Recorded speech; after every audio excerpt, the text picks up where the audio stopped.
Welcome to my channel Forid lecture. Today আমি নৱম শ্ৰেণীৰ গণিত বিষয়ৰ অনুশীলনী 7.1 ৰ 7 নম্বৰ কোৱেশ্চনটো চাম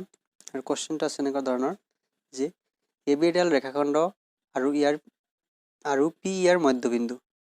AP ৰ একেফালে থকা D আৰু E দুটা এনে বিন্দু যাতে angle BAD angle ABE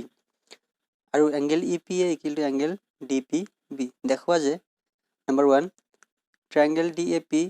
সৰ্বসম triangle EBP আৰু 2 নম্বৰতে আছে কি AD B আৰু এখিনিৰ পৰিৱৰ্তিতে আমাৰ এটা কি দিয়া আছে চিত্ৰ দিয়া আছে যত কোৱা হৈছে কি AB এডাল ৰেখাৰ যাৰ মধ্যবিন্দু কি P এতিয়া AB ৰেখাফালে এই AB ৰেখাফালে কি আছে D আৰু E দুটা বিন্দু আছে যাতে কি হয় এই বিন্দু দুটা যে BAD বিন্দুটো মানে A কোণটো কোন কোণৰ সমান আছে B কোণৰ সমান আছে ABE কোণৰ সমান আছে মানে এংগল A কোণটো B কোণৰ সমান বুলি দিয়া আছে আৰু কি দিয়া আছে যে EPA এংগল DPB এটা চিত্ৰটো চোৱা ভালকৈ এই কোণ সমান এই কোণ সমান দিয়া আছে ইয়াৰ পৰা আমাক দেখুৱা লাগে নম্বৰ 1 এইটো আৰু নম্বৰ 2 এইটো তো ঠিক আছে তো চোৱা এইটো কেনেকৈ আমি দেখুৱাও তো লিখি লোৱা এইখিনি আমাক দিয়া আছে যে দিয়া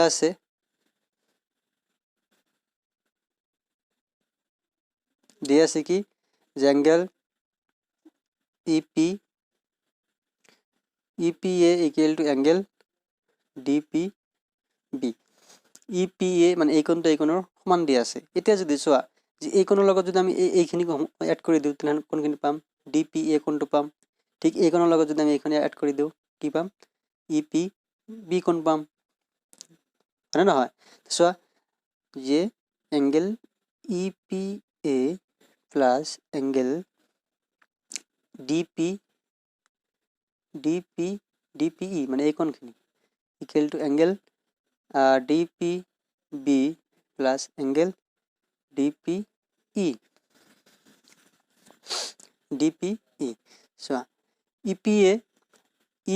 এই কোণৰ লগত এই কোণ যোগ কৰিলে আমি কি পাম DPA angle DPA equal to DPB ৰ লগত এইখিনি যোগ কৰিলে আমি কি পাম EPB ভালকৈ চাই লবা সহজ আছে এটো নাম্বাৰিং কৰা এতিয়া চোৱা এতিয়া আমাৰ প্ৰমাণ ত্ৰিভুজ DAP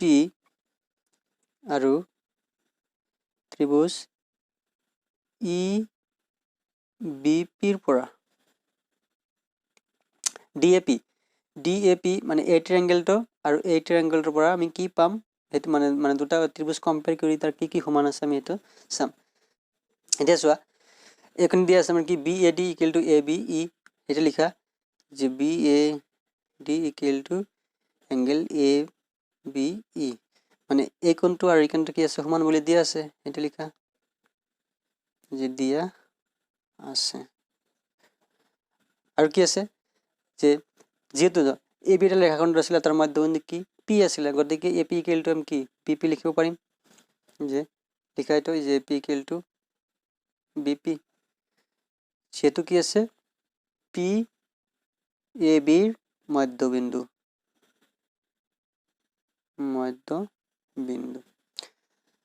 আকৌ যোৱা আমি এইখিনি পাইছো যে এংগল DPA এংগল EPB লিখা যে এংগল DPA এংগল EPB এটো কৰ পৰা পালো from 1 একৰ পৰা চোৱা কি আছে যে দুটা কোণ আৰু এটা কি আছে বাহু সমান হৈছে গতিকে মানে দুটা কোণ আৰু হিয়তৰ অন্তৰ্বৰ্তী যেটো বাহু আছে হেতু সমান হৈছে গতিকে কি লিখিব পাৰিম যে hence triangle DAP সদৃশ সৰ্বসম ত্ৰিভুজ কি আছিল EBP কি হিচাপে যে কোণ বাহু কোণ এংগল সাইড এংগল শিকাৰ্য মতে এতিয়া চোৱা যেহেতু কি হৈছে ত্ৰিভুজ দুটা হৰবহম হৈছে গতিকে CPCT শৰ্ত অনুযায়ী বা হৰ যদি ত্ৰিভুজ দুটা কি হয় সদৃশ হয় তেনেহলে তাৰ ইহঁতৰ অনুৰূপ অংশবিলাক কি হ'ব সমান হ'ব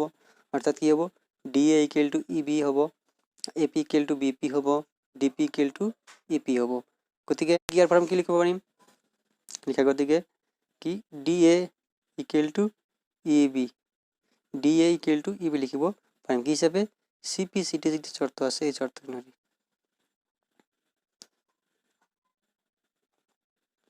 আর এটা যদি আমি উল্টাই লিখি দেও DA মানে AD আর AB মানে BE হল না প্রথমে প্রমাণ করেছিল কি ত্রিভুজ DAP সদৃশ ত্রিভুজ EBP আকৌ দ্বিতীয় নম্বৰটো দিয়া আছিল কি AD equal to BE আৰু ইয়াৰ পৰা আমি কি